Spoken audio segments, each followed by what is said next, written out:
বাবলু, খাবার দাবার সবকিছু রেডি আছে, তুই খেয়ে একটু রেস্ট কর, আমার আস্তে আস্তে রাত হয়ে যাবে।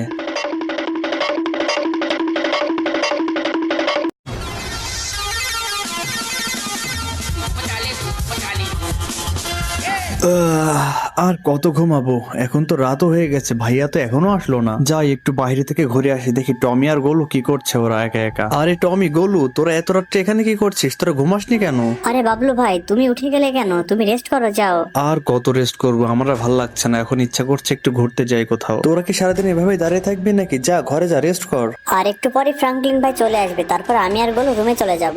আচ্ছা ঠিক আছে, তোরা তাহলে সাবধানে থাক, আমি একটু বাইরে থেকে ঘুরে আসি। বাবলু ভাই, এত রাত্রে কোথাও যেও না, এত রাত্রে তোমার একা বেরোনো ঠিক হবে না। আরে কিছু হবে না, আমি কি ছোট বাচ্চা নাকি? আমি নিজেকে সামলাতে পারবো। টমি, গুলো তোরা থাক, আর ফ্রাঙ্কলিন ভাই আসলে বলিস আমি বাইরে বের হয়েছি। সারাদিন কি বাসায় বসে থাকতে ভালো লাগে নাকি? আর আমি কতদিন পরে দেশে